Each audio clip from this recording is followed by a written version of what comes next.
In the early hours of January 3rd, around 2 a.m. local time, the United States launched, let's say, a special military operation inside Venezuelan territory codenamed Operation Absolute Resolve, which resulted in the capture of President Nicolas Maduro and his wife Celia Flores.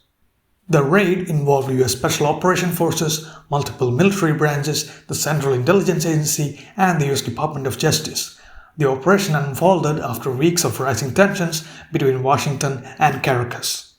We are going to break down Operation Absolute Resolve, the background, assets involved, battle damage assessments, the most expected reaction from the so-called experts, what the US plan is to do with Venezuelan oil, and finally the Atlantic chase to seize sanction evading tankers, particularly the Bella One.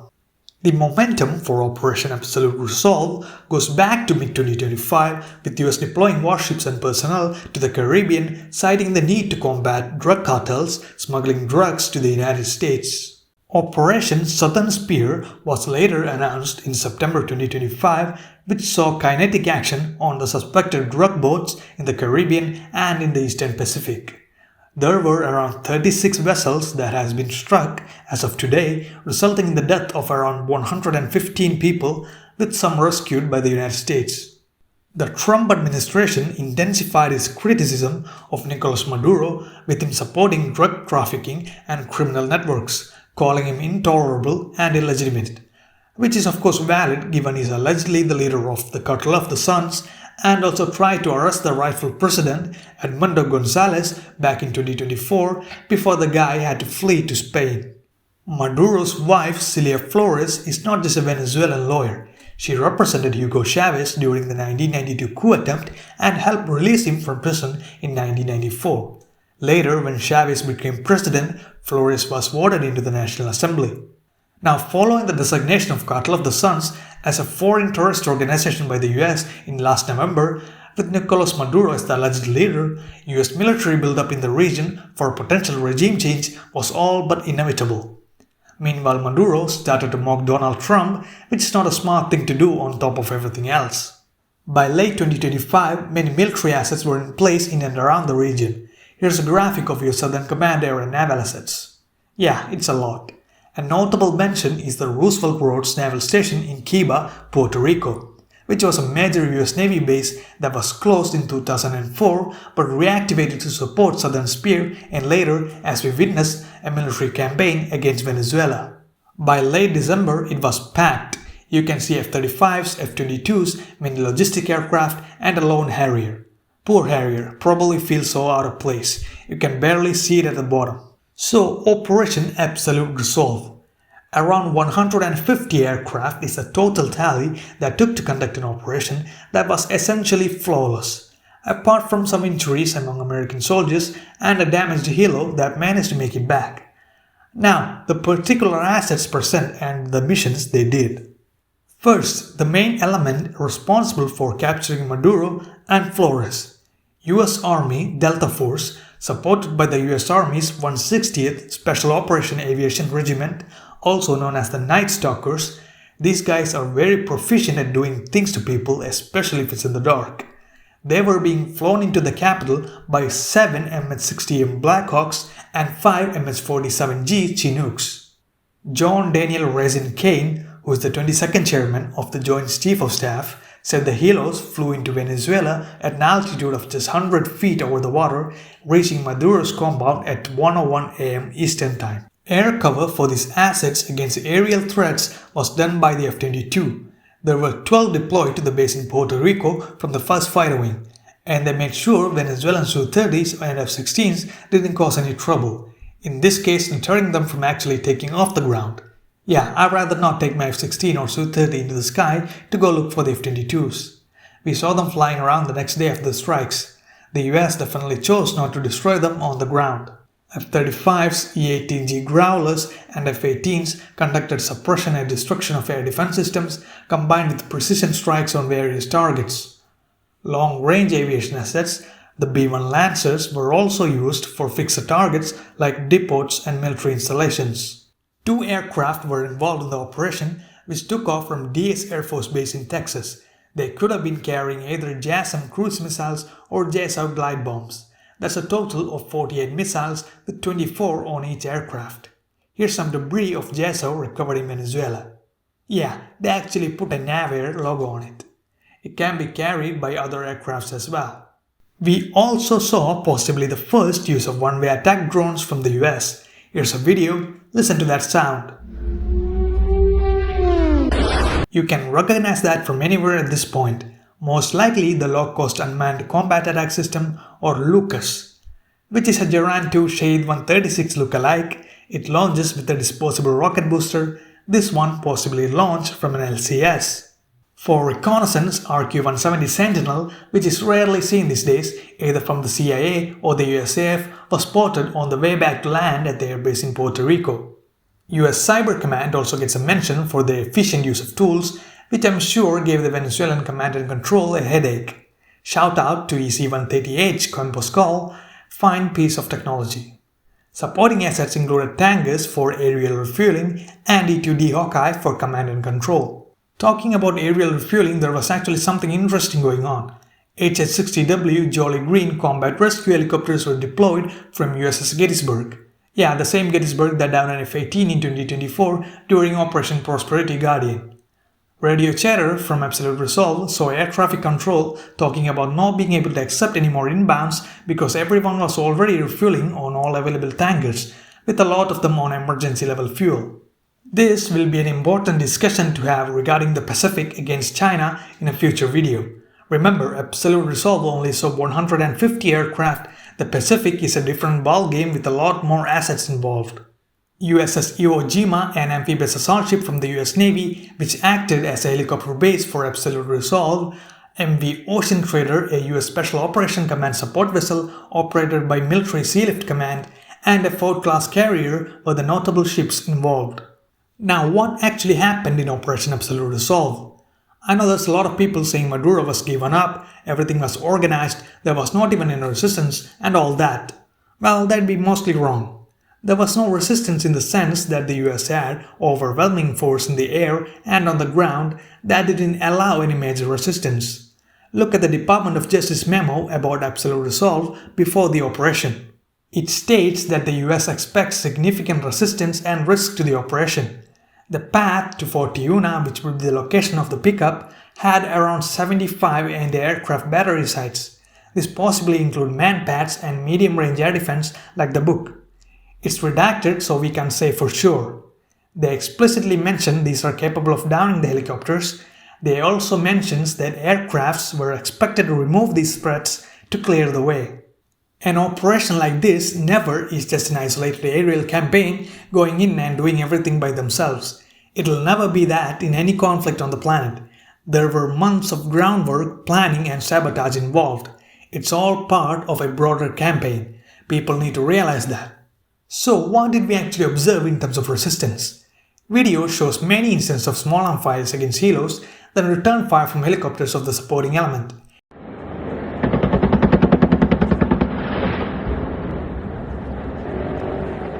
People quickly pointed to them being H-1Z Vipers or A-64 Apaches, but these were actually MS-60M direct action penetrators. It's a souped-up Black Hawk variant.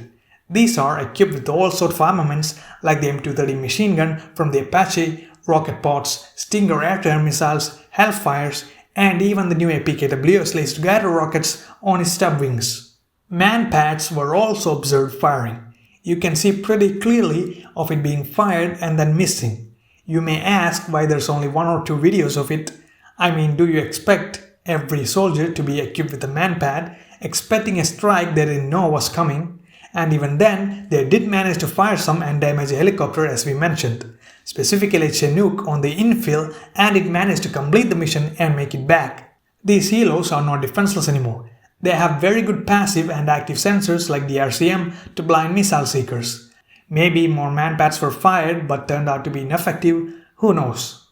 Here's a video of MS-47Gs geolocated to be leaving Fort Tiuna, so after the capture of Maduro and his wife. A very discreet operation as General Kane mentioned, but it was a very bright night. The helicopters were pretty visible as we can see. Now there's also one video of a Buckham 2E from 393rd GMDA at Katia Lamar being fired. The video make it look like a cook-off since there's stuff burning around it, but the controlled trajectory and consistent rocket motor burn might indicate otherwise. We'll see the destroyed Book M2E from this specific video when we get to battle damage assessment. Now, a solid case can be made for medium and long-range air defense assets not performing. The likes of S-300, S-125 Pachora and Books. For them to be effective, you need very much integration across all platforms, VHF radars, command posts and communication hubs. If this integration doesn't exist or is disrupted, you are going to have serious problems. The terrain in Venezuela is not flat like Eastern Europe. Individual systems will have narrow field of view and mountains to account for. This opens up a lot of vulnerabilities. Book M2 in general are pretty good. Given the evidence and experience in Ukraine, although what Ukraine is facing is a bit more modern with Book M3 and M2 mix, which is obviously not the watered down export variant. We got Ukrainian pilots in interviews saying that Book M3s fire missiles almost on every glide bomb sortie they do and even shoot down the bombs. So it's a mix of lack of competency and integration from the Venezuelans combined with the surprise element and the sheer ability of US SEAD and DVIDS operations that made airspace permissible in such a short amount of time. Russian officials did say there might be some deliveries of new air defense systems in light of the American buildup. Some IL-76 did land in Venezuela. They said the Americans should expect some surprises. At the end of the day, the only people surprised were the Russians and the Venezuelan military. This was one of the most well-executed and efficient operations of all time, but there is a bit of nuance to it. The goal was to install someone favorable to the US government. They got that, but not in the literal sense. The Vice President and now acting President of Venezuela, Delcy Rodriguez, is pledging to work with the US, but the structure and people in the government remains unchanged. Well, this is a good thing. You know why? Look at Iraq. Dismantling Ba'athist Iraq was a colossal mistake that led to a power vacuum leading to endless insurgencies. If a transition happens, it needs to be well thought out. Here is the CIA Director John Ratcliffe meeting with acting President Delcy Rodriguez and Gustavo González López, a general who was considered loyal to Nicolás Maduro. The situation remains fluid and very much a developing story. At the end of the day, nobody knows what the hell will happen. Let's talk battle damage assessment. One of the first targets struck was the El Volcán communication complex southeast of Caracas. It had a lot of high-power transmitters sitting pretty high, critical for command and control. That possibly broke coordination between security forces and overall slowed down decision-making. La Carlota Air Base saw remarkably little damage except a single Book 2ME that was destroyed and 2 bomb craters near the runway. Venezuelan armed forces parked light aircraft on the runway to deny a US landing force, but that's about it. In the memo from the Department of Justice, they do mention if there was Venezuelan aircraft forward deployed to these bases, the airfield would have been destroyed. That proved to be unnecessary in this case. Fort Tiuna, the largest military complex in Caracas, received the most damage. It houses Ministry of Defense headquarters, barracks and local residences. Motor vehicle and storage facilities were struck to deny a quick response force. They would be the first in line to confront US forces on the ground. Nearby infrastructure for power generation was struck to deny backup power sources. An underground facility entrance near the residence at Fort Tiuna, where Maduro and his wife were picked up, was also struck, possibly to deny access route from the outside. Given Trump's statement of Maduro making a run for a steel door before the capture, I'd assume he was going towards one of the entrances to the underground facility from inside the residence. La Guaira port was also struck because of the presence of air defense assets. Another Book 2ME was struck and a cook-off can be seen. Damage is concentrated around 2 warehouses. The US military didn't strike any other port infrastructure or naval vessels, as we see from the satellite images, keeping damage to a minimum. There was also a Book 2ME destroyed at Commanderia in La Guaira. You can see the red missile cap on the ground, indicating that it was not in an active state. The largest amount of Book 2ME systems hit were in a hangar at 393rd GMDA at Quartier-Lamar. We saw them fire missiles earlier. Around 5 destroyed and damaged, as you can see. S-300 systems, specifically S-300VM, which Venezuela has 2 battalions of, saw no reported destruction or damage. They are based in El Sombrero in the Llanos region, around 130 km southeast of Caracas. Technically in range if it was still there, but with greatly reduced effectiveness in a dense electronic warfare environment, or possibly left in a non-alert state spared by US military kinetic strikes. And finally, Higurte Airport saw little damage, with just a command post being blown up. All in all, Absolute Resolve was not about toppling the Venezuelan military, it was all about creating the necessary environment to snatch Maduro and his wife. Maduro's Cuban security personnel, a small element of Venezuelan soldiers, and 2 civilians were the only casualties. Having Cubans protect you is always pretty popular among South American dictators. They usually punch above their weight with intelligence and security. Cuban intelligence DGI has a history of running circles around the CIA. Maybe they slipped this time. 32 of Maduro's Cuban security guards were killed by Delta Force. Venezuelan military personnel amount to the rest from strikes and possibly direct confrontation with Delta Force. Total confirmed amount is around 60 killed, some estimates put it around 100 or more. Among 2 civilians killed, one was identified by Bellingcat, killed in an apartment building around 500 meters away from a Buck 2ME air defense position that was struck. Weapon remnants were identified as being from an AGM-88 series anti-radiation missile. They can miss if they don't find an emitting target when they rely solely on inertial navigation. Latest variants do have GPS fix, which can make it a precision weapon. Given the extensive damage, it might have struck the building directly. Very unfortunate incident. International reactions we got from Absolute Resolve were an absolute mess. So many consistently wrong experts started their thing of just writing stuff and typing it out without any critical thought given to their analysis. Starting with Russians who couldn't cope with their own multipolar worldview when someone else is doing it. Guys, did you think multipolar world and spheres of influence were only a case for you? This is a world you aspired it to be. What happened? It's not so fun, eh? Now the international law abiders. These guys seriously think the reason China hasn't gone into Taiwan is because of international law or an imaginary moral ground. I mean, come on, how naive can you be? The only reason China hasn't gone into Taiwan is because they are not yet ready in the military capacity sense, and there's a whole lot of Americans, allied soldiers, and weapons deterring them from doing it. You can kidnap Zelensky now? Why haven't Russians thought of that? Oh yeah, they did, and got turned into paste on the streets of Kiev. Granted, the hostile operation from the VDV was harder than Absolute Resolve because of a combination of Russians not being good enough as Americans plus Ukrainians knowing what they're doing. Russians were not able to establish the air bridge to bring reinforcements, resulting in an operation failure. These people live in a complete fantasy. I'm not even going to talk about people like John Mershimer, the prime example of an expert predicting exactly the opposite of what's going to happen. Now back to the topic. What is the end goal of Absolute Resolve? Yes, it is about oil, no tiptoeing around it this time. Venezuela's oil industry was completely nationalized by late 70s. It is the only thing driving their economy. After peaking in the early 2000s, production declined due to underinvestment, mismanagement, and politicization.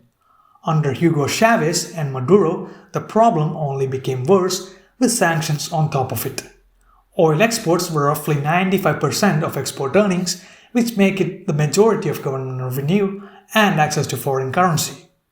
Venezuela currently has the largest oil reserve on the planet, but it's mostly heavy crude that is harder and costlier to produce.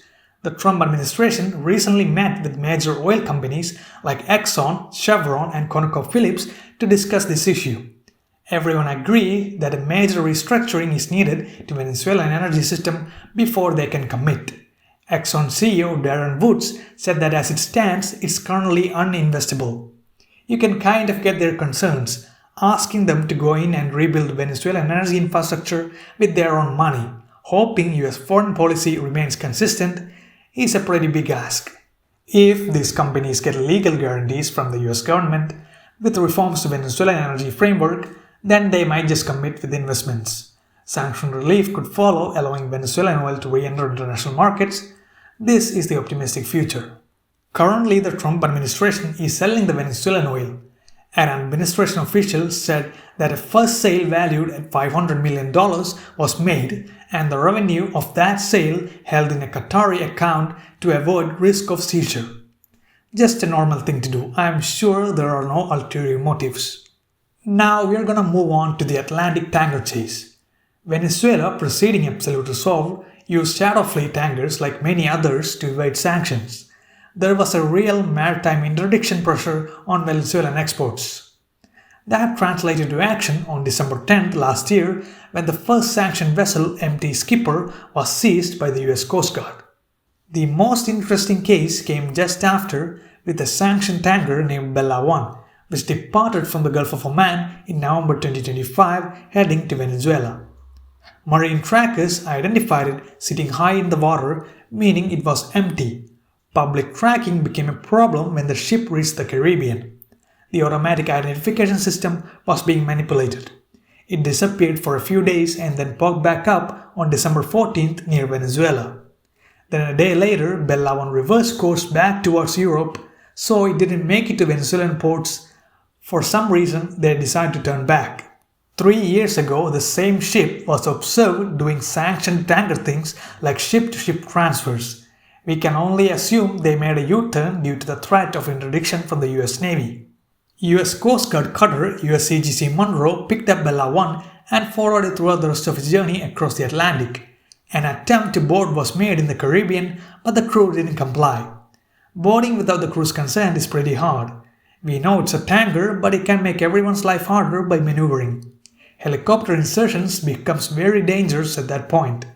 The window to board it was over because of obvious range problems associated with helicopters. Bella 1 took the UK-Iceland gap instead of the Channel. Ship trackers had a hard time figuring out the exact trajectory because of location spoofing. The GU-UK route would bring it faster to Russian waters, which is the most likely reason they took it. We saw some Lord of War action when the crew of Bella 1 renamed the ship to Marinera and changed the flag to Russia. You can actually see the newly painted name on it. It was then added to Russian registry. Naturally, Russia immediately asked the United States to stop pursuing it because now it was a Russian flag ship. By this time, Operation Absolute Resolve had already taken place. Reports suggested that Russian destroyers and a submarine were sent to meet the tanker for escort as soon as possible. So why would Russia try so hard to keep a rust bucket of a ship from falling into the hands of the United States or its allies? Either it had something from Iran that was headed to Venezuela but had to turn back due to interdiction threats, or it was just Russia trying to show some muscle in light of Operation Absolute Resolve. They could have just said nothing and saved the embarrassment, just setting themselves up for failure knowing everyone will call their bluff. USCGC Monroe deployed Scan Eagle UAVs and observed movements of the tanker and its crew to make sure nothing unusual is going on. While that was happening, C-17s were dispatched from the United States loaded with MS-6 Little Birds of the 160th Special Operation Aviation Regiment. Additionally, a single C-17 was flown out of US Naval Air Station Oceana in Virginia to RAF Fairford. NAS Oceana is home to US Navy's SEAL Team 6. US Navy P-8 Poseidon, the anti-submarine warfare specialist, which can be armed with torpedoes, was also involved, flying out of RAF Mildenhall just in case the Russian submarine was already there and wanted to try something stupid. On January 7th, Russian state media RT reported that attempts were being made to board the tanker. They released a few images showing MS-6 Little Birds hovering just above the ship. They probably hop ships to get there since the range is pretty limited on these things even with an additional fuel tank. Shortly after, under the US Department of Justice issued warrant, the US Coast Guard, in conjunction with the US Navy SEALs and the 160th Special Operation Aviation Regiment, boarded Bella 1 and announced successful capture. Another sanctioned tanker, MS Sophia, was also seized the same day in the Caribbean by the US Coast Guard. The tanker seizing is still going on, with the latest being a tanker named Veronica seized in the Caribbean on January 15th. Now these are proper enforcement against sanction evasion, something that should have happened years ago in regards to Russia. Now, European states are considering doing the same in light of back-to-back US seizures. Taken together, Operation Absolute Resolve and the subsequent tanker seizures point to a coordinated shift in US strategy. It's a good thing since it was warranted. A bad thing if this gives the wrong idea to the Trump administration, giving them confidence to do literally anything, whether that makes sense or not. Trump is talking about buying Greenland or taking it by force, which would fall into the nonsensical category. That has a certain outcome of destroying NATO and benefiting Russia and China. Yesterday, the administration put tariffs on 8 allied countries for expressing refusal to the plan of acquiring Greenland. This is, of course, batshit insane. Granted, we'll all be aggressively monitoring the situation. Now that's it for today, and I will see you on the next video, which will certainly be controversial. It's about Canada and its impressive ability to not buy a fighter jet.